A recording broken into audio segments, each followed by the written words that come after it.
Welcome to Accounts Studio channel. අද Accounts Studio channel එකේ මම ඔයගොල්ලොත් එක්ක සාකච්ඡා කරන්නේ 2019 උසස් පෙළ විභාගයේ බහුවර්ණ ප්‍රශ්න පත්‍රයේ පළවෙනි ප්‍රශ්නයේ සිට 20 වෙනි ප්‍රශ්නය දක්වා තමයි මේ වීඩියෝ එකකින් ඔබත් එක්ක සාකච්ඡා කරන්නේ. ඊටු ප්‍රශ්න ටිකත් ඊළඟ වීඩියෝ එකකින් සාකච්ඡා කරනවා. මම Accounts Studio channel එක හරහා යම් කාල සීමාවක් තුල වීඩියෝ පාඩම් මාලා ගෙනින්න දිනාවේ නැහැ පහුගිය කාලේ වකවාන තුල විවිධ හේතු නිසා. නමුත් ඉදිරියට දිගටම ගිරුම් කරන්නට අදාළව වීඩියෝ පාඩම් මාලා රැගෙනින්න අපේක්ෂා කරනවා. එhmenan අද ඔබත් එක්ක මම සාකච්ඡා කරන්නේ 2019 උසස් පෙළ විභාගයේ බහුවර්ණ ප්‍රශ්න පත්‍රයේ පළමු ප්‍රශ්න 20. එhmenan අපි ඉස්සරහට යන් අපේ සාකච්ඡාව ඉස්සරහට අරගෙන යමු. 2019 බහුවර්ණ ප්‍රශ්න පත්‍රයේ පළවෙනි ප්‍රශ්නය අපි ගත්තොත් එහෙම ඒකේ අපෙන් අහනවා පහත කුමන ප්‍රකාශනයෙන් ආයතනයක ගිණුම්කරණයේ ප්‍රධාන අරමුණ වඩාත් හොඳින් විස්තර කරනු ලබයිද කියලා. මෙතන අහන්නේ අපේ ගිණුම්කරණයේ අරමුණ වඩාත් හොඳින් විස්තර වෙන ප්‍රකාශනය. එහෙනම් අපිට ප්‍රකාශන පහක් දෙනවා. මේකේ පළවෙනි ප්‍රකාශනය කියනවා ආයතනික ගනුදෙනු ගිණුම් පොත්වල සටහන් කිරීම කියලා. එහෙනම් සාමාන්‍යයෙන් ගිණුම්කරණයේදී ගනුදෙනු පොත්වල වාර්තා කිරීම සිද්ධ වෙනවා. ඒක හරි. මූල්‍ය ප්‍රකාශන පිළිකිරීම සඳහා ආයතනයක ගනුදෙනු සටහන් කිරීම. එතරම් වෙන්නේ මූල්‍ය ප්‍රකාශන පිළිකිරීම සඳහා ආයතනයක ගනුදෙනු සටහන් කිරීම කියන කරුණු සාමාන්‍ය වෙන process එකක්. මෙතනදත් අර කලින් කියපු එකම තව පොඩ්ඩක් මූල්‍ය ප්‍රකාශන වල පිළිකිරීම සඳහා කියලා එකතු කරලා නම් බලමු ඉස්සරහට කියලා. ගිණුම් කරන ප්‍රමිතිවලට අනුකූලව ආයතනයක මූල්‍ය ප්‍රකාශන පිළිකිරීම කළමනාකරුවන්ගේ භාවිතය සඳහා ආයතනයක මූල්‍ය තොරතුරු සංවේදනය කිරීම. මෙතන කළමනාකරුවන්ගේ භාවිතය සඳහා විතරක් නෙමෙයි මූල්‍ය ප්‍රකාශන පිළිල කරන්නේ. වගේම පස්වෙනි එක කියනවා ආයතනයක ඇල්මැති පාර්ශවයන්ට තීරණ ගැනීම සඳහා තොරතුරු සංනිවේදනය කිරීම කියලා. මේ ප්‍රකාශන පහ ගත්තාම අපිට පැහැදිලි අපි ගිණුම් කරන හැඳින්වීමේදී ඉගෙනගෙන තියෙනවා ගිණුම් කරන්නේ ප්‍රධාන අරමුණ විදිහට අපි උගත් කරුණට බොහෝසෙයින් සමාන සහ ගිණුම් කරන අරමුණ වඩා හොඳින් විශ්ව වෙන ප්‍රකාශය විදිහට අපිට ගන්න පුළුවන්. පස්වෙනි ප්‍රකාශනය කියන්නේ ආයතනයක ඇල්මැති පාර්ශවයන්ට එන ආයතනය වෙනුවෙන් උනන්දුවක් දක්වන පාර්ශවයන්ට තීරණ ගැනීම සඳහා තොරතුරු සංනිවේදනය කිරීම කියන එක. එහෙමනම් පළවෙනි ප්‍රශ්නේ සඳහා පිළිතුරු වෙන්නේ ප්‍රකාශන පස්වෙනි ප්‍රකාශනය තමයි නිවැරදි පිළිතුරු වෙන්නේ.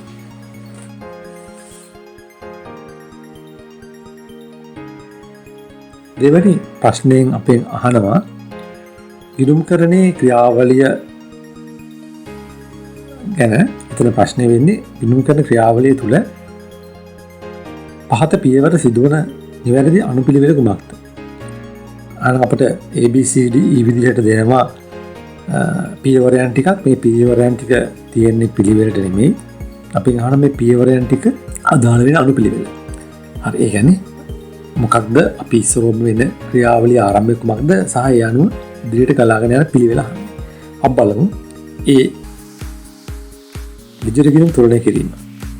B ගනුදෙනු සඳහා මූලාශ්‍රලේඛන පිළියෙල කිරීම. C ගනුදෙනු මූලික සටහන් පොත්වල සටහන් කිරීම. D ශේෂ පිරික්සුම පිළියෙල කිරීම. E ජර්නල් සටහන් ලෙජරයට පිටපත් කිරීම. එතකොට මේ ප්‍රකාශන පාගත්තාම අපි බලමු ගිණුම්කරණයේදී ගිණුම්කරණ ක්‍රියාවලිය කොහොමද අනුපිළිවෙල වෙන්නේ මේ පහත් එක්ක. අපි දන්නවා අපි ඉගෙනගෙන තියෙන කරුණු අනුව ඉස්සරම අපි කරන්නේ ගනුදෙනු සඳහා මූලාශ්‍රලේඛන පිළියෙල කරන එක.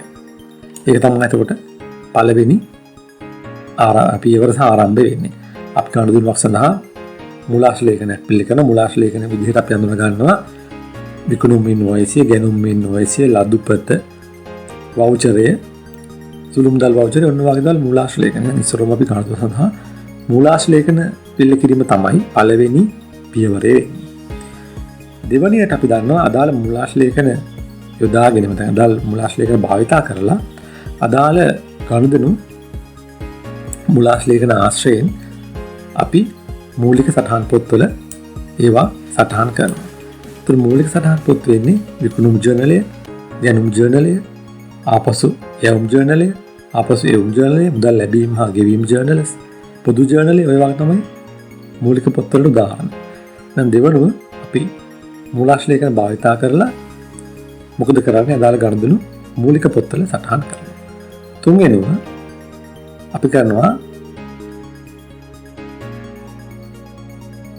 ජර්නල් සටහන් අපි ලෙජරයට පිටපත් කරනවා. ජර්නල් සටහන් අපි ලෙජරයට පිටපත් කරනවා. ජර්නල් අපි තියපු ජර්නල් සටහන් අපි පොදු ජර්නල් එකේ තියෙන ජර්නල් සටහන් අපි ලෙජරයට පිටපත් කිරීම සිද්ධ කරනවා තුන්වෙනි කරුණ විදියට.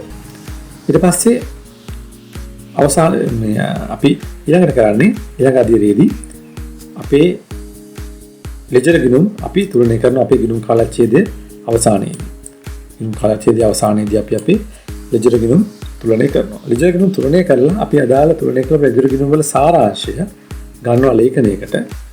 ඒක තමයි අපි කියන්නේ ශේෂ පිරික්සුම කියලා. ඒතකොට මේ හරහා ගිණුම් තැබීමේ සංඛ්‍යාත්මක නිවැරදිතාවය මැන බලනවා ශේෂ පිරික්සුම හරහා. ඒතකොට ශේෂ පිරික්සුම අන්තර්ගත වෙනවා අපි තුලනය කළ ලෙජර් ගිණුම් වල සාරාංශය. එතකොට මේ ක්‍රියාවලිය නිවැරදි අනුපිළිවෙල එන්නේ අදාළ ප්‍රකාශන වල ඉංග්‍රීසි අක්ෂර වලින් ගත්තොත් B, C, E, A සහ D. එවනම් B, C, E, A හා D වෙන නිවැරදි පිළිතුරු වෙන්නේ පිළිතුරු අංක 2. එන්න මේක තමයි නිවැරදිම අනුපිළිවෙල දක්වන පිළිතුරු වෙන්නේ. පිළිතුරු අංක 2.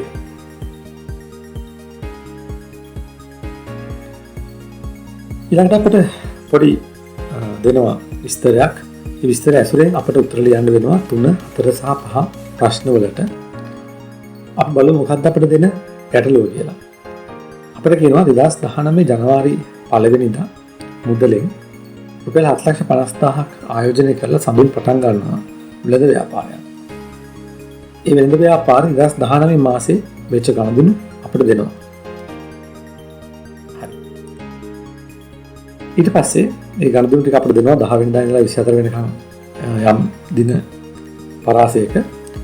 ඊළඟට අපි ප්‍රශ්නය වෙන්නේ තුන්වෙනි ප්‍රශ්නේ වෙන්නේ. ඒතර මෙයා අහන ජයමාල් වෙළඳුන් සමග සිදු කළ ඉහත ගනුදෙනු ඒවා සිදු අනුපිළිවෙල අනුව සඳුන්ගේ ව්‍යාපාරයේ පොත්වල සටහන් කිරීමට භාවිතා කළ මූලාශ්‍ර ලේඛන.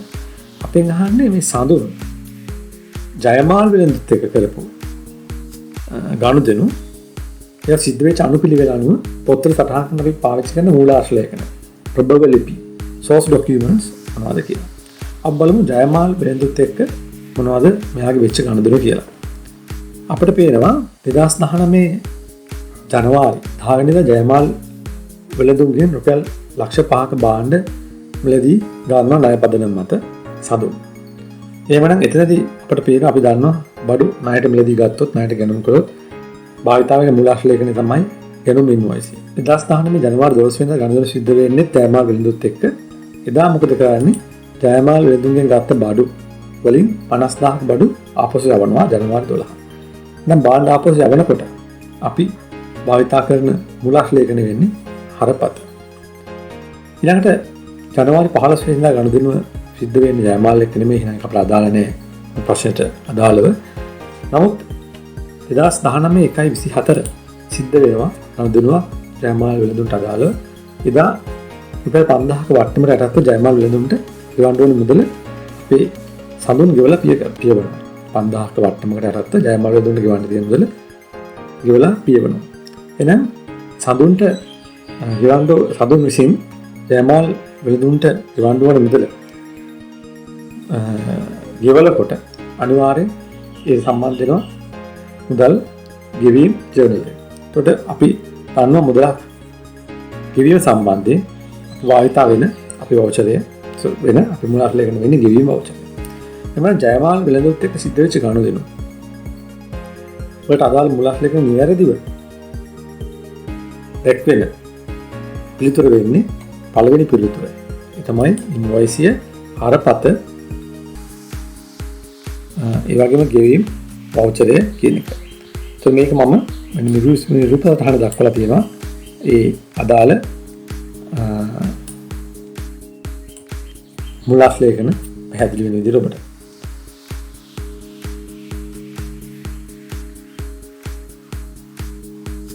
ඊට අපි කලින් කතා කරපු ප්‍රශ්නෙට අදාළ සතුන්ගේ ව්‍යාපාරේ ඊළඟට අපිට හතරවෙනි ප්‍රශ්නේ යටතේ අහනවා 2019 ජනවාරි 12 ඉඳලා 2019 ජනවාරි 24 දක්වා සිදු වූ ගනුදෙනු සටහන් කරන්න භාවිතා කරපු මූලික සටහන් පොත්වල අනුපිළිවෙල.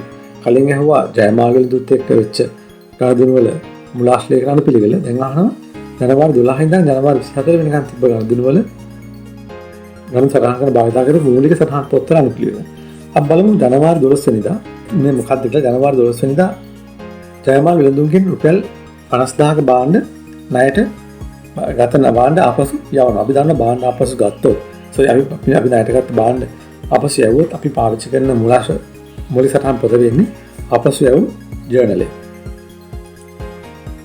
ඒ වගේම 1.15 රුපියල් ලක්ෂ 4ක් විජයච්ච භාණ්ඩ රුපියල් ලක්ෂ 6කට සිරිමාට අපිට මුදලට විකුණනවා. දැන් අපි දන්නවා අපිට මුදලට විකුණනොත් ඒ සඳහා මුදල් ලැබීම දීලා තියන භාවිත කරන මූලික ලියවිල්ල වෙන්නේ නැත්නම් මුලාස් ලේඛනය වෙන්නේ ලදුපත. සහ ඒ ඇසුරින් අපි පිටපත් කරන මූලික සටහන් පොත වෙන්නේ මුදල් ලැබීම් ජර්නලේ. right. ඊළඟට 24 රුපියල් 5000ක වට්ටමකට යටත්ව ජයමාල් වෙළඳුන් මුදල් ගෙවනවා. එහෙනම් මුදල් ගෙවනවා නම් මුදල් ගෙවීම සඳහා කරන්නේ මුදල් ගෙවීම ජර්නලේ සඳහා වවුචරයක් භාවිත කරනවා. එතකොට මුදල් ගෙවීම සටහන් කරන්න භාවිත වෙන මූලික සටහන් පොත වෙන්නේ මුදල් ගෙවීම ජර්නල්. එහෙමනම් අපිට මෙතනදී මූලික සටහන් පොතල අනුපිළිවෙලට යන්න පුළුවන්. ඉස්සෙල්ලාම අපසු යවමු ජර්නලය. ඊට පස්සේ මුදල් ලැබීම ජර්නලය. තේරුම මුදල් ගෙවීම ජර්නලය. එහෙමනම් හතරවෙනි ප්‍රශ්නේ සඳහා නිවැරදි පිළිතුර වෙන්නේ 4. ගැටලුවට අදාළව පස්වෙනි ප්‍රශ්නය වෙන විදිහට අපට හම්බ වෙනවා සතුන්ගේ ව්‍යාපාරයේ 2019 ජනවාරි මාසයේ සඳහා ලාභය සහ 2019 1.31 දිනට මුදල් ශේෂය කොපමණද කියලා අපෙන් අහනවා. එහෙනම් මේ විස්තර ටිකට අනුව අපි කොහොමද 2019 ජනවාරි මාසයේ සතුන්ගේ ව්‍යාපාරයේ ලාභය හොයන්නේ? ඒ සඳහා මම මුලින්ම මේ විදිහට වෙළඳ කිරීමක් මූලිකව වෙළඳහා ලාභ වීමක් පුරු කරගත්තා.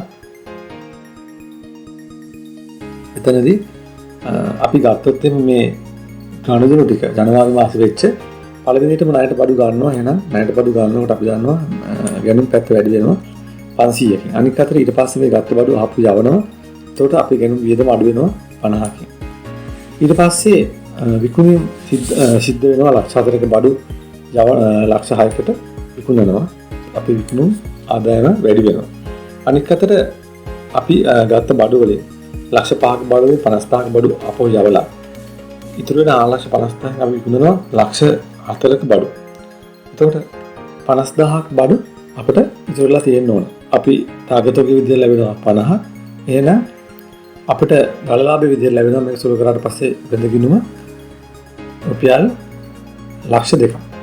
හරි මෙතන අපි දන්නවා තියෙනවා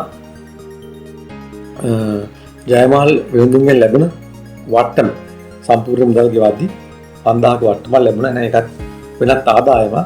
ඒ ලැබුණු දරලාභයට වෙනත් ආදායම් වෙන වට්ටම එකතු කරාට පස්සේ අපට ලැබෙනවා ව්‍යාපාරී ලාභයේ විදිහට 2,50,000.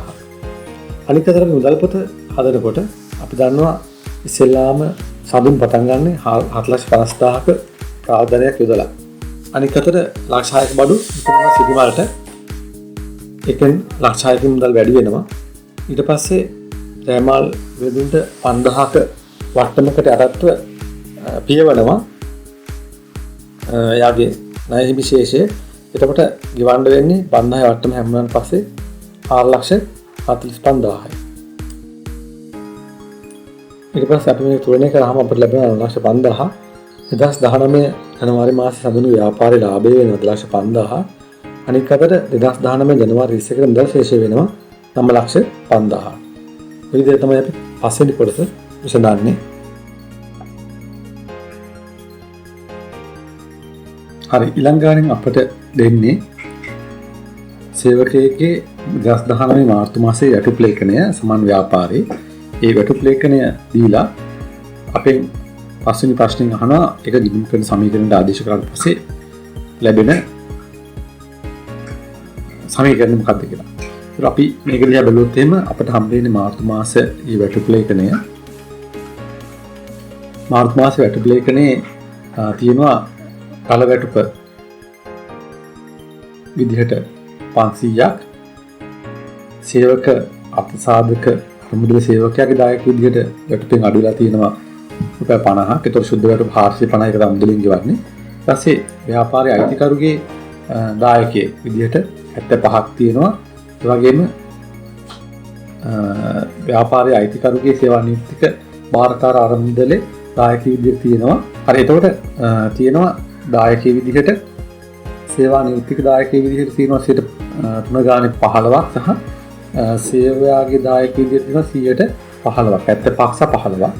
ඊට පස්සේ කිසියම් මාසයක EPF ETF ඊළඟ මාසයේ 10 වන දින ප්‍රේෂණය කර ලබන අතර සුද්ධ වැටුප එම මාසය තුළම ගෙවනු ලබයි. එමනම් EPF ETF මහ බැංකුවට ප්‍රේෂණය වෙන්නේ ඊළඟ මාසයේ 10 කියන්නේ මේ විදිහට අප්‍රේල් මාසයේ 10. අනිත් අතට සුද්ධ වැටුප අදාළ මාසෙම ගෙවනවා. අපෙන් අහනවා සමානක ව්‍යාපාරයේ 2019 31 දිනට ඉහත ගනුදෙනුවල බලපෑම මොන ගිණුම් කරන සමීකරණයෙන් පෙන්වනු ලබයිද කියලා. අපිට මේක මේ සමීකරණ දිහා බලපුවම අපිට එකක් වෙනවා වත්කම. මුදල් කියන වත්කම අඩු වෙනවා 450කින්. මොකද ඒක තමයි මුදලින් ගෙවන සුද්ධ වැටුප වෙන්නේ. මේ 450. නිසා මේ 450 නිසා මොකද වෙන්නේ? මුදල් කියන වත්කම කෙරෙහි ඍණ බලපෑමක් ඇති වෙනවා 450ක එක් මුදලින් ගෙවන වැටුප. අනෙක් අතට ආයතනයේ වගකීම් විදිහට තියෙනවා මහ බැංකුවට ප්‍රේෂණය කරන්න තියෙන මේ සේවකයාගේ දායකය EPF 50ත් සේවා යෝජකයාගේ දායකය 75ත් EPF සම්බන්ධයෙන් වගකීමක් වෙනවා. අනිත් අතට සේවා යෝජකයාගේ දායකය වෙන්නේ 103 ETF 15ත් 103 ගානේ ලැබුණේ 15ත් වගකීමක් වෙනවා සේවා යෝජකයාගේ. එහෙමනම් වගකීම් වැඩි වෙනවා ඔක්කොම 140කින්. මොකද මේවා 10 වෙනි මාසයට පෙර 10 වෙනි මාසයේ වෙනකන් වගකීම් විදිහට තියෙනවා ලබන මාසෙ. එහෙමනම් ඒ එකතු වෙනවා 140ක්. එහෙනම් ඒක අනිත් අතට වගකීමක් විදිහට තියෙනවා EPF ETF වල ප්‍රමාණය. අනිත් අතට මොකද වෙන්නේ? ආයතනයේ හිමිකම අඩු වෙනවා 590කින්. කොහොමද ඒක හැදෙන්නේ? එකක් තමයි දල වැටුප කියන වැටුප් පියදම කියනවා 590කින්. සේවකයාගේ සේවා යෝජකයාගේ වියදම් විදිහට ගණනවා EPF වියදම වෙන 75ත් ඔහුගේ දායකය. ඒ වගේම ETF වියදම වෙන 15. ඒකත් ඔහුගේ දායකය නම් 75 15 ඔහුගේ වියදම සහ ඒ වගේම ඔහුගේ වියදමක් විදිහට ගණනවා දල වැටුප. එතකොට ඒ ප්‍රමාණයන් ඔහුගේ ලාභයට ඍණ බලපෑමක් කෙරෙන හිමිකම කෙරෙන ඍණ බලපෑමක් ඇති වෙනවා. එhmenan හිමිකම අඩු වෙනවා 590කින්. මේ ගනුදෙනු මේ කටයුත්ත නිසා. හරි එතකොට මේ කරුණු ටික ගත්තට පස්සේ අපිට පේනවා නිවැරදි පිළිතුර වෙන්නේ පස්වෙනි එකට නිවැරදි පිළිතුර වෙන්නේ දෙවෙනි පිළිතුර. ඒ කියන්නේ වත්කම් 450ක් අඩු වෙනවා. වගකීම 140කින් වැඩි වෙනවා. හිමිකම 590කින් අඩු වෙනවා.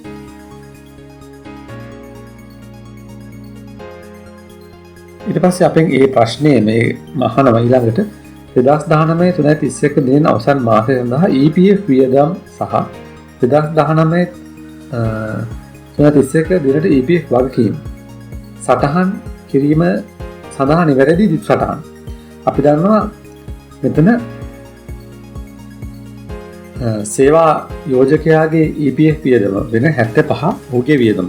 මොකද ඔහු තමයි මේ ප්‍රමාණය දරන්නේ සේවා යෝජකයා. ඒකම ඔහුගේ දායකය.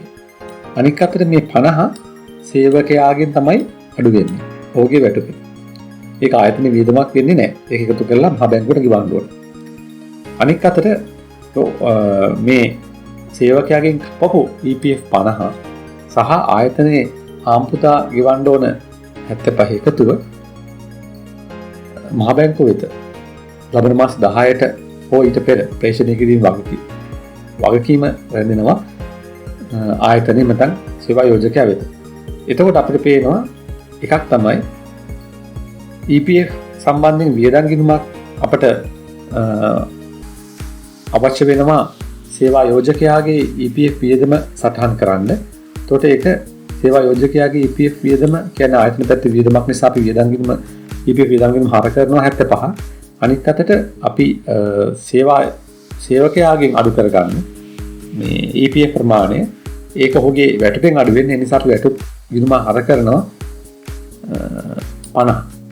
අනිත් අතට ගෙවන්න ඕනේ EPF ප්‍රමාණය වෙනවා සේවා යෝජකයාගේ සහ සේවකයාගේ ප්‍රමාණය මාසය අවසානයේ 125ක්. එහෙමනම් නිවැරදි සටහන වෙන්නේ EPF වියදම් ගිණුම හර 75කොත් වැටුප් වියදම් ගිණුම හර 50කොත් ගෙවියුතු EPF වියදම් ගිණුම දර 125කොත්. නිවැරදි පිළිතුර වෙන්නේ 5 අංක 5. අටවෙනි ප්‍රශ්නේ අපිට දිනු කරන සංකල්ප සම්බන්ධයෙන් අහන්නේ ප්‍රකාශන පහ දීලා කුමන ප්‍රකාශනය සත්‍ය වෙනවද කියලා. ඒකේ පළවෙනි ප්‍රකාශය වෙනවා සාමාන්‍ය ප්‍රශ්නයන්ට given ලද ලාභාංශ රඳවාක තිපීම් වලින් අඩු කර පෙන්වීම සඳහා පදනම සපයනු ලබන්නේ ඒකක සංකල්පේනි කියලා. ඊළඟ ලැබිය යුතු ආදායම් මූල අර්ථ ප්‍රකාශනයේ ජංගම වත්කම ලෙස වාක්‍ය කිරීම සඳහා පදනම සපයනු ලබන්නේ ප්‍රමාණාත්මක සංකල්පේනි කියලා. එතකොට ලැබිය යුතු ආදායම් මූල අර්ථ ප්‍රකාශයේ ජංගම වත්කමක් විදිහට වර්ග කර දක්වන්න පදනම සපයන්නට වශයෙන්ම ප්‍රමාණාත්මක සංකල්පේ නෙවෙයි. ඒ වගේම ණයහිමියන්ගේ ලද වට්ටම් ආදායමක සමනා ගැනීම සඳහා පදනම ලබන ගැලවුම් සංකල්පයේ කියන එකත් වැරදි වෙන්නේ නැහැ. අනේ රාගිතයන් දුන් වට්ටම් විදමක් ලෙස හඳුනා ගැනීම සඳහා පදනම සපයන්නේ උපලබ්ධ සංකල්පෙදි කියන එකත්. මේ වැරදි නෑ. එමුණ අසම්භාව්‍ය වගකීම් මූලික ප්‍රකාශ තුළ වාක්‍යීම් වල හඳුනා ගැනීම පදනම සපයන්නේ විචක්ෂණ සංකල්පෙදි කියනවා. ඒකත් වැරදි නෑ. එමුණ අපිට පැහැදිලි මෙතන ඊටාම නිවැරදි සත්‍ය ප්‍රකාශ වෙන්නේ සාමාන්‍ය ප්‍රශ්නයන්ට given ලාභාංශ රඳවාගත් තිපීම් වලින් අඩු කරලා පෙන්නන්න පදනම සපයන්නේ ව්‍යාපාර ඒකක සංකල්පය කියන එක.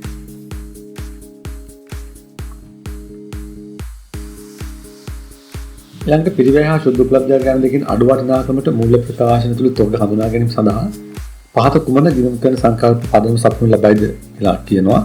එතකොට මේක ඉතාමත් පැහැදිලි. අපි දන්නවා පිරිවැය හෝ ශුද්ධ උපලබ්ධ ගණන් දෙකෙන් අඩු වටිනාකම මූල ප්‍රකාශන හඳුනා ගන්න අපට පදනම සපයන ලබන්නේ විචක්ෂණ සහ ගැලවුම් සංකල්පය මගින්. මේක ඔබට තියෙනවා නම් යම් ආකාරයක පැහැදිලි මාදිගතයක් ඔබ ගිණුම් කරන සංකල්ප ඔබගේ පාඩම නිබන්ධනය නැවත බලන්න පැහැදිලිව තියෙනවා.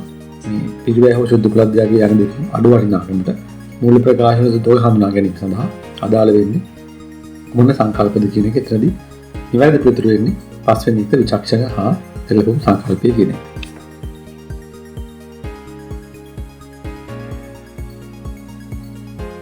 ඊළඟට පහවෙනි ප්‍රශ්نين අපට කියනවා 2019-31 දින ආයතනයක සම්පූර්ණ තොගයම ඒ ගබඩාවේ ඇති වෙච්ච ගින්දක විනාශ වෙනවා 2019 මාර්තු 31. 2019 මාර්තු 31 තමයි ගිණුම් වර්ෂය අවසාන දිනේ වෙන්නේ. අපිට දෙනවා තව තොරතුරු ටිකක් අමතර තොරතුරු ටිකක් ආරම්භක තොගය දෙනවා 2018 අප්‍රේල් 1 වෙනිදාට 750ක් ගණුම් වටිනාකම අපසු යවුම් විකුණුම් වියදම් කියන ඒවා අපිට දෙනවා. ඊළඟට ආයතනයේ පිළිවෙල මත 120ක ලාභාන්තිකයක් සහිතව බාණ්ඩ විකුණුම් ලබයි කියලා අපිට දෙනවා ලාභාන්තිකය අපිට වැදගත් වෙන වගතොග හොයා ගන්න දල ලාභය ගණනය කරලා. ඒ වගේම මේ 2019-31ට තිබුණ තොගෙන් 80ක් ගෙවන්න අපේ සමාගම එකඟ වෙනවා. ඒකට අපිට පාඩුව විදිහට ඉතින් 20ක් තමයි තොගේ පිළිවෙල. අපේ අහන්නේ 2019-31 දින විනාශ වූ තොගේ පිළිවෙල සහ 2019-31 දින වසන් මාසයන්දා හඳුනාගත් තොග හානි අලාභය කොපමණද? අපෙන් අහනවා 2019-31 දිනට විනාශ වෙච්ච තොගේ පිළිවෙල කීයද කියලා. ඒ වගේම අහනවා 2019-31 දින අවසන් වාර්ෂය සඳහා හඳුනාගත් තොග හානි අලාභය කොච්චරද කියලා. එවනම් අපි ඉස්සෙල්ලා අපිට මේක විනාශ වූ තොගේ පිළිවෙල හොයන්න නම් අපි අගතොග හොයා ගන්න වෙනවා. අගතොග හොයා ගන්න අපිට ඉතාමත්ම පැහැදිලි ක්‍රමය වෙන්නේ අගතොග හොයා ගන්න අපිට පුළුවන් වෙළඳ ගිණුමක් අසුරේ මේකේ අගතොගය හොයා ගන්න.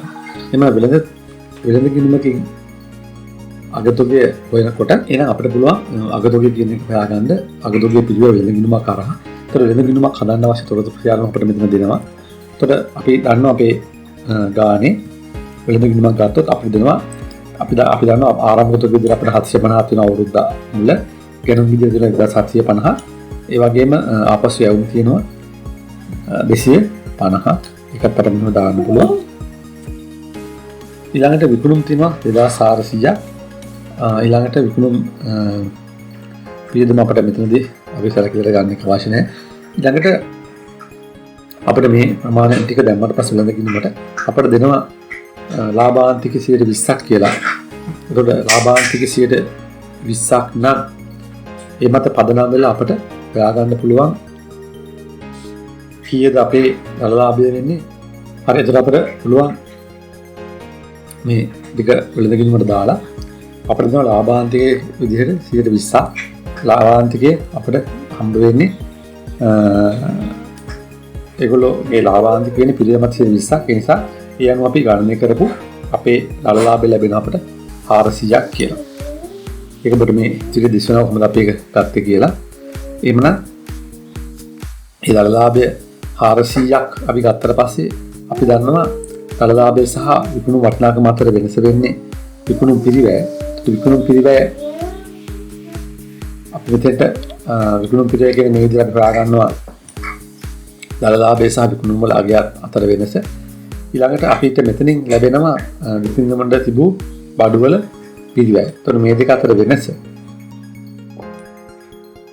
අපි අඳුන ගන්නවා මේ දෙක අතර වෙනස අගතොගේ විදියට. එහෙනම් අගතොගේ වෙන්නේ 250. එහෙනම් විනාශ වෙච්ච අගතොගේ වටිනාකම වෙනවා 250ක්. එතකොට 250න් 180ක් රක්ෂණ වන්දිද ලැබෙනවා. එතකොට 250න් 200ක් රක්ෂණ වන්දිද ලැබුණාට පස්සේ ආයතනයේ දරා ගන්න තොග හානි අලාභය වෙන්නේ 50යි. එහෙනම් 250 සහ 50 තියෙන පිළිතුර වෙන්නේ පිළිතුර අංක 1. එතකොට 10 කියන ප්‍රශ්නෙට නිවැරදි පිළිතුර වෙන්නේ පළවෙනි එක 250යි විනාශ වූ තොගයේ පිළිවෙල අනිත් අතට තොග හානි ලාභය 50යි. ඒක අපි ගත්තේ වෙළඳගිණුමක් ඇසුරින්. ඉතින් අපිට උදව් වුණා මේ ලාභාන්තිකය අපිට දල ලාභය ගාගෙන ඒක උඩට හදාගෙන යන්න පහයි ඉඳලා.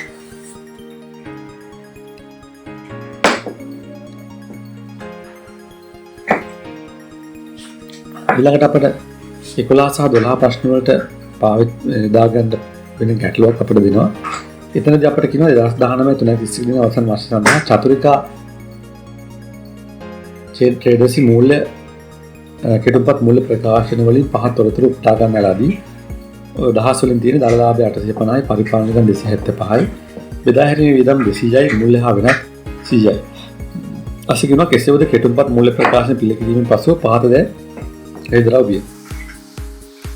කෙටුම්පත් මූල්‍ය ප්‍රකාශන ඇදුවට පස්සේ අපිට යම් යම් කරුණු වගේ අනාවරණය වෙනවා. එතනදී වෙලා තියෙනවා 2019 331 දිනට ගෙවිය යුතු කාර්යාල සේවක වැටුප් 30000යිලු සහ විපණන කොමිස් 20000ක් ගිණුම්ගත කර නැත. 2019 331ට අදාළ වියදම් දෙකක් ගිණුම්ගත වෙන්නේ නැහැ. සේවක වැටුප් සහ විපණන කොමිස්. අනිත් අතට ඉදිරියට ගිය ගොඩනැගිලිය කුලියු 40000ක් පරිපාලන වියදම් ලෙස ඇතුළත් කර ඇත. ඒක වැරදි. ඉදිරියට ගිය ප්‍රමාණය එනම් ඉදිරියට කරන අපේ වක්කමක් වෙන්නේ ජංගම. නමුත් ඒක ගොඩනැගිලි කුලිය ඇස්සේ දාලාලු. ඒක පරිපාලන වියදම් වලට ළම දාලා දෙන්නේ ගොඩනැගිලි කුලිය ඇස්සේ. මෝටර රථයේ ෂෙයා 50000ක් බෙදා හැරීමේ වියදම් තුළ ඇතුළත් කර ඇත. කෙසේද මේ මෝටර රථයේ කාර්යාල සේවකයන් සඳහා ප්‍රමාණ පාස් කර ලබා දීමට භාවිත කරලා දෙනවා. ආයතනයේ අලෙවිකරණ කාර්ය සඳහා නෙමෙයි පාවිච්චි කරලා තියෙන්නේ. ඒක පරිපාලන කාර්ය සඳහා භාවිත කරලා දෙනවා. එහෙනම් ඒක පරිපාලන හරි. ඊට පස්සේ මේ විදිහට අපි පරිපාලන වියදම් සහ බෙදා හැරීමේ වියදම් ප්‍රමාණය සංශෝධනය කරලා පස්සේ අපෙන් අහනවා ව්‍යාපාරේ ලාභය හොයන්න කියලා. අදාළ ගැලපීම් කිරීමෙන් පසු 2019 331 දින අවසන් මාසය සඳහා ලාභ හොයන්න කියලා. එහෙනම් අපිට පුළුවන් අපිට දන්නවා අපිට දැනගන්න දල ලාභය දීලා තියෙනවා. මෙන්න මේ විදිහට 850,000 අපිට දල ලාභය දීලා තියෙනවා. ඒක අපිට මෙන්න ලියාගෙන අපිට පුළුවන් අපි අර නිවැරදි කරපු කෙටුම්පත් පරිපාලන වියදම සහ බෙදාහැරීම අපි නිවැරදි කරානේ. නිවැරදි කරලා පස්සේ ගත්ත වටිනාකම සහ ඊට අමතරව මේ මූල්‍ය හා වෙනත් වියදම් ප්‍රමාණයන් මේ විදිහට අඩු කරලා දල ලාභයෙන් අපිට නිවැරදි ලාභය ගන්න පුළුවන්. 2,50,000ක් විතර අපිට නිවැරදි ලාභය ලැබෙනවා. අපි 315ක් වෙච්ච පරිපාලන වියදම සහ 170ක් වෙච්ච බෙදා හැරීමේ වියදම මේ ලැබිලා තියෙන්නේ සංශෝධනය කරාට පස්සේ පරිපාලන බෙදා හැරීමේ වියදම්. ඒ ප්‍රමාණයෙන් අපි ලාභයෙන් අඩු කරාට පස්සේ මූල්‍ය හාවනකුත් එක්ක අපිට ලැබෙන නිවැරදි ලාභ විදිහට 65000ක්. ඒක නිවැරදි පිළිතුර වෙන්නේ පිළිතුරු අංක 3. 13 වෙනි ගානේ අපිට ලැබෙන නිෂ්පාදන ව්‍යාපාරයක් සම්බන්ධයෙන් ඒකේ අපි ප්‍රශ්නෙට ගියොත් එහෙම 2019 331 දින නවතන් වාර්ෂිකය සඳහා නිෂ්පාදන ව්‍යාපාරයක ප්‍රාථමික පිරිවැය සහ නිෂ්පාදන පිරිවැය දෙනවා පිළිවෙලින් ලක්ෂ 9කුත් ලක්ෂ 16ක් විදිහට. 2018 331 දින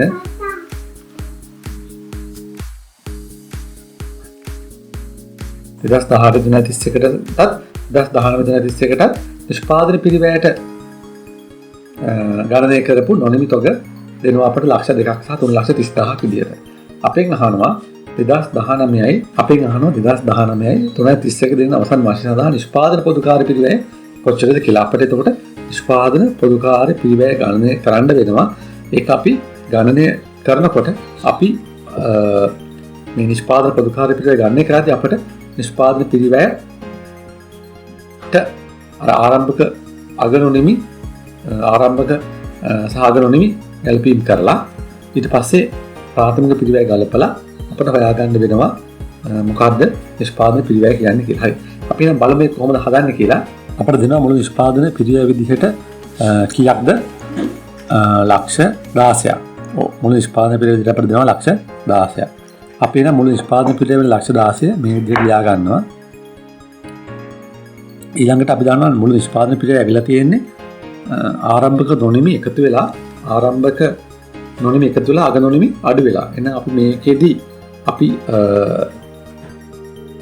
හොයන්න ඕනේ නිෂ්පාදන පිරිවැය පදනම් කරගෙන පොදුකාර්ය පිරිවැය නිසා අපි මොකද කරන්නේ? අපේ නිෂ්පාදන පිරිවැයට අපි මේ වෙනකොට ආරම්භක නොනිමි එකතු කරලා අග නොනිමි අඩු කරලානේ තියෙන්නේ. අපි ඒක අනික් පැත්තට හරවනවා. ඒ කියන්නේ එකතු කරපු ආරම්භක නොනිමි අඩු කරනවා. ආරම්භක නොනිමි තියෙනවා ලක්ෂ 2ක්. ඒක එකතු කරලා තියෙන නිසා නිෂ්පාදන පිරිවැයට අපි අඩු කරනවා. අනික් අතට අගනොනිමි අඩු කරලා තියෙන නිසා අපි අගනොනිමි එකතු කරනවා. මේ එකතු කරලා අපි දන්නවා දැනට ලැබෙන පිළිතුර ඇතුළේ තියෙනවා ප්‍රාථමික පිරිවැය. ඒ නිසා අපි ප්‍රාථමික පිරිවැය අඩු කරනවා මුළු නිෂ්පාදන පිරිවැය. එතකොට මුළු නිෂ්පාදන පිරිවැයෙන් ආරම්භක නොනිමි අඩු කරලා අගනොනිමි එකතු කරලා ප්‍රාථමික පිරිවැය අඩු කරලා පස්සේ අපිට ඉතුරු වෙන්නේ මොකක්ද? නිෂ්පාදන පොදුකාර්ය. නිෂ්පාදන පොදුකාර්ය වටිනාකම එතකොට 8,30,000ක් වෙනවා. තුන්වෙනි පිළිතුර තමයි එතකොට නිවැරදි පිළිතුර වෙන්නේ 8,30,000. මේක තමයි නිෂ්පාදන පොදුකාර්ය කියන්නේ. අපි ඒක ගත්තේ නිෂ්පාදන පිරිවැයට ආරම්භක නොනිමි අඩු කරා, එකෙන් අගනොනිමි එකතු කරා, ප්‍රාථමික පිරිවැය ඉවත් කරා අපිට ලැබෙන නිෂ්පාදන පොදුකාර්ය. අපි රිවර්ස් එකට හදාගෙන ගියේ නිෂ්පාදන පිරිවැය ඉඳලා පොදුකාර්ය පිරිවැය ගණනය කරනකම් අපි එකතු කරපුවා අඩු කරලා එකතු කරලා කරමින් අපි ගිහින් නිෂ්පාදන පොදුකාර්ය හොයාගත්තා.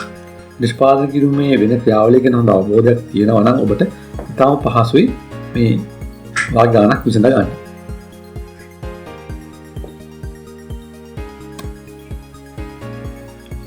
ඊළඟට අපට 14 වෙනි ගාන දෙනවා ලාභ ලබන ව්‍යාපාරයක සුබසාධක සමිතියක විස්තරයක්.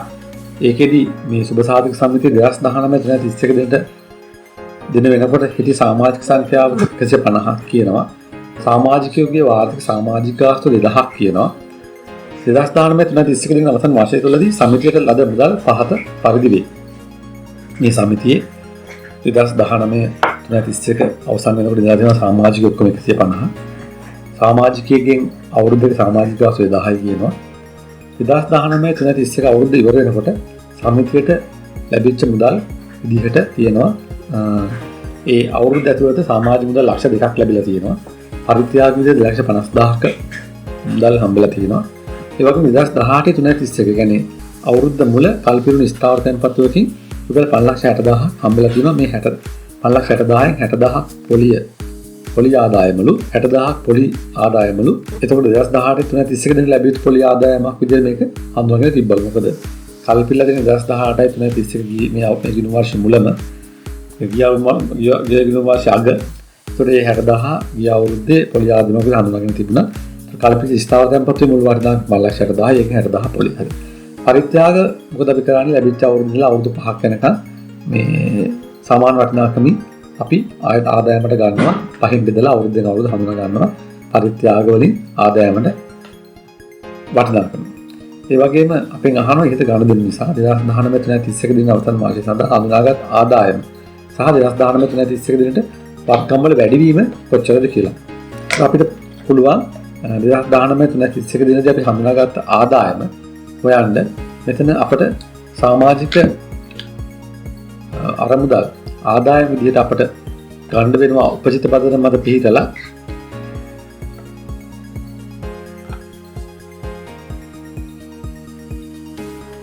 2019 31 දිනට අපට හඳුනා ගන්න සිද්ධ වෙනවා සමිතියේදී ලැබුණ සමාජික 2019 අවුරුද්දේ අපට 18 19 අවුරුද්දේ ආදායම විදිහට හඳුනා ගන්න වෙනවා ආදායම් ප්‍රභවය සමාජික අරමුදල් ආදායම.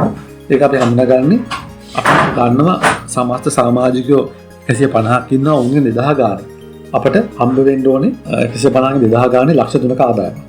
ඒක උපජිත පදනමට අපි හඳුනා ගන්න ඕනේ ලක්ෂ 3ක් ආදායම විදිහට. මුදල් ලැබුණා හෝ නොලැබුණා. එතන අපේ හඳුනාගත් ආදායම සමාජික අරමුදල් සම්බන්ධ ලක්ෂ 3ක මුදලක් ලැබිය යුතුයි. ඊළඟට තව 2018 2019 අවුරුද්දට අදාළව පරිත්‍යාග තියෙනවා. අපි පරිත්‍යාග ප්‍රමාක්ෂය කළා මත අපි ගන්නේ ඒක අවුරුදු 5ක නිසා 5න් බෙදලා අවුරුදු 5ක් වෙනකන් ආදායමට ගන්නවා. 250,000 5න් බෙදුවා අපිට ලැබෙනවා 50,000. ඒ 50,000 අපි ගන්නවා පරිත්‍යාග වලින් ආදායමේ ප්‍රභවයක් විදිහට. එhmenan අපිට 2019 අවුරුද්දේ හඳුනාගත් ආදායම වෙනවා මේ සමිතියේ 3,50,000. 3,50,000 තමයි මෙතන ආදායම වෙන්නේ. වත්කම් වල වැඩිවීම ගත්තොත් එහෙම අපිට සමාජික මුදල් ලැබිලා තියෙනවා මුදලින් ලක්ෂ 2ක්. හරි. ඒක මුදල් කියන වත්කම නිසා වැඩි වෙනවා. අනිත් අතට තව ලැබෙන්න ඕනේ සමාජික මුදල් ලක්ෂයක්. හරි. ලැබෙන්න ඕනේ සමාජික මුදල් ලක්ෂයක් නිසා ලැබිය යුතු සමාජික කියන අපේ වත්කම ලක්ෂයකින් වත්කම වැඩි වෙනවා. අනිත් අතට අපිට පරිත්‍යාග ලැබෙනවා. පරිත්‍යාගයේ විදිහට 250,000 ඒකත් අපේ වත්කම් ඉහළ යන්න බලපානවා. ඒක ලැබුණු 250,000. එහෙනම් අපේ වත්කම් ඉහළ ගිහලා තියෙනවා. ආදායම 3,50,000කින් වැඩි වෙද්දී වත්කම් 5,50,000කින් ඉහළ ගිහින් තියෙනවා. එමන් නිවැරදි පිළිතුර වෙන්නේ පිළිතුරු අංක 2. හඳුනාගත් ආදායම 3,50,000ක් වත්කම් වල වැඩිවීම 5,50,000ක් විදිහට හඳුනා ගන්නවා. අතර විදිහ තමයි අපි ඒක විසඳන්නේ 14 වෙනි ගාන.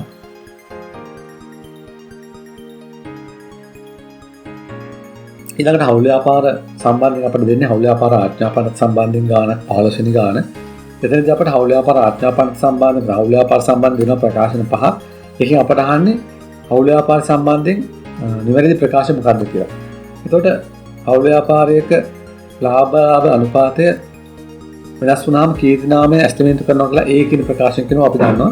හවුල් ව්‍යාපාරයක ලාභ අනුපාතය වෙනස් වෙනකොට කීර්ති නාමය ලක්ෂ්‍ය කරන්න ඕන කියන එක අපිට පැහැදිලි. ඒක නිවැරදි. ඊළඟට 1990 හවුල් ව්‍යාපාර ආඥා පනතේ 42 වන වගන්තියට අනුව හවුල් ව්‍යාපාර කීර්ති නාමය ඇස්ටිමේට් කරන ලබයි. 1990 හවුල් ව්‍යාපාර ආඥා පනතේ 42 වන වගන්තියට අනුව හවුල් ව්‍යාපාරයේ කීර්ති නාමය ඇස්ටිමේට් කරන ලබයි කියන එක වැරදි. ඒක නිවැරදි නෑ.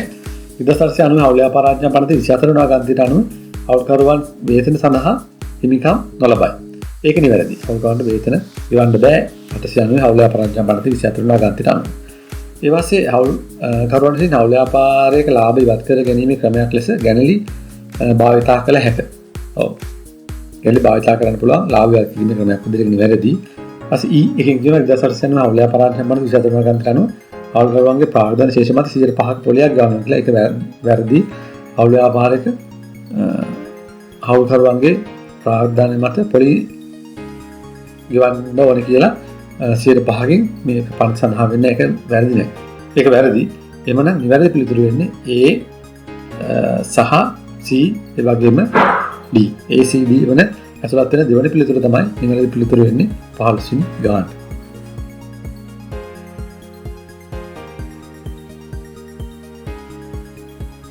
ඊළඟට 17 වෙනි ගාන දෙනවා 16 සහ 17 ගණන් අපිට දෙන්නේ හවුල් ව්‍යාපාරයක් සම්බන්ධයෙන්. මේ හවුල් ව්‍යාපාරේ ඉන්නවා අපි මූලික හැඳින්වීමට ගියොත් එහෙම මදු නිලෝ සහ රාජු කියලා තුන් දෙනෙක් උන් ලාභ පෙලා ගන්න 3ට 2ට 1 අනුපාතයට එතකොට ඔවුන්ගේ ප්‍රාග්ධන සහ ජංගම ගිණුම් ශේෂ අපට දෙනවා 2018 අප්‍රේල් 1 වෙනිදාට මදුවගෙත් නිලුවගෙත් රාජුගෙත්. ඊළඟට 2019 3:31 කියන්නේ ගිණුම් වර්ෂ අවසානයේදී හවුල් ව්‍යාපාරේ ලාභය විදිහට ලක්ෂ 6ක් පෙළලා තියෙනවා. 2019 3:31 දින රාජ හවුල් ව්‍යාපාරයෙන් විශ්‍රාම අරන් තියෙනවා ගිණුම් වර්ෂ අවසානයේදී. ඒ වගේම ආදට ගවන්න ඕනේ මුළු මුදල වෙන ලක්ෂ 15 මාර්ක්ලා දෙන ණය ගිණුමකට. මදුවේ නිලුවේ හවුල් ව්‍යාපාරයේ දෙකට එක අනුපාතයට ලාභලා බෙදාගෙන කරගෙන ගිහින් තියෙනවා. හවුල් ව්‍යාපාර කීර්තිනාමයේ හවුල් කරවගේ ප්‍රාග්ධන ගිණුම් වලින් ගලපලා තියෙනවා. කීර්තිනාමයේ ගිණුමක් විවෘත කළා නැහැ. එහෙනම් අපෙන් අහනවා 16 වෙනි ප්‍රශ්නෙන් 2019 3:31 දිනට හවුල් ව්‍යාපාරයේ කීර්තිනාම වටිනාකම කොපමණද කියලා. එවනම් අපි කීර්තිනාම වටිනාකම හොයනකොට අපි ඉස්සෙල්ලාම මේකේ කීර්තිනාමය අපි ගණනය කරගන්න පුළුවන් අපිට ප්‍රාග්ධන ගිණුම ඇසුරෙන්. ඒතර මේ තියෙන අපේ හවුල් ව්‍යාපාරයේ ජංගම ගිණුම, මේ තියෙන අපේ ප්‍රාග්ධන ගිණුම. එතකොට අපි අදාළ විස්තර ටික ජංගම ගිණුමට දාපුවාම ජංගම ගිණුමේ ආරම්භක ශේෂ විදියට තියෙනවා 400කුත් 200කුත් 100කුත්. ඊට පස්සේ ලාභය බෙදලා යනවා 3ට 2ට අනුපාතයට ලක්ෂ 6 දෙන්න මේ ආකාරයට. හරි බැරට ලාභයක් නිසා. ඊට අපිට තුලනය කරනවා අපි මේ ජංගම ගිණුම මෙතනදී මදුගේ නිලුගේ ශේෂ ඉදිරියට යනවා. රාජු අයින් වෙන නිසා අපි යාගේ ශේෂය මාරු කරනවා ප්‍රාග්ධන ගිණුමට. ලක්ෂ 2 ජංගම ගිණුම හර කරලා ප්‍රාග්ධන ගිණුම බැර කරනවා. මෙන්න මේ ආකාරයට. මොකද ඔය විශ්‍රාම යන නිසා මේ ලක්ෂ 2. ඊට පස්සේ අපිට පුළුවන් අපි ප්‍රාග්ධන ගිණුමේ ආරම්භක ශේෂත් මේ විදිහට දා ගන්නවා 3000 2000 අනිත් අතට ජංගම ශිණුමේ ශේෂ මාරු කරලා අපි රාජුගේ ඊළඟට අපි ණය ගිණුමකට මාරු කරන ප්‍රමාණය අපිට ගාණ දෙනවා 1500ක් විදිහට. ඊට පස්සේ අපි මේක තුලනය කරාට පස්සේ අපිට ලැබෙනවා කීර්තිනාමයේ විදිහට අපිට රාජුගේ පැත්තේ වෙනසක් ලැබෙනවා 300ක. ඒ 300 තමයි කීර්තිනාමයේ රාජුගේ කොටස. ඒත් 300 රාජුගේ කීර්තිනාම කොටස. ඊට පස්සේ අපි මෙතනදී හොයා ගන්නවා භුක්ති විඳ අනුපාතය. භුක්ති විඳ අනුපාතය අපි හොයන්නේ සමානුපාතින් පැරණ අනුපාතය අඩු කරලා. එතකොට මෙතන මදුගේ ගත්තාම යා මුලින් යාට තිබිලා තියෙනවා 6න් 2ක කොටසක් පැරණ අනුපාත විදිහට ලාභයෙන් සමානුපාතයට මේ ආදුට හම්බෙන්නේ 3න් 2ක්. ඊට පස්සේ නිලුවට හම්බෙන්නේ පැරණ අනුපාතයේ යටතේ 6න් 2ක් හම්බෙලා තිබුණා. දැන් හම්බෙන්නේ 3න් 1ක්. ඒතර අපි භුක්ති විඳ අනුපාතය ගන්න කරාදී නවානුපාතයෙන් පැරණ අනුපාතය අඩු කරලා ඉසුළු කිරීම අනුව අපිට ලැබෙනවා කැපකල අපිට ලැබෙන භුක්ති විඳ අනුපාත විදිහට මෙන්න මෙහෙම අගයක් 6න් 1ක් සහ 6න් බිඳුවක්. එතකොට පැහැදිලි අදාළ කීර්තිනාමයේ සඳහා දායක වෙන්න ඕනේ මදු.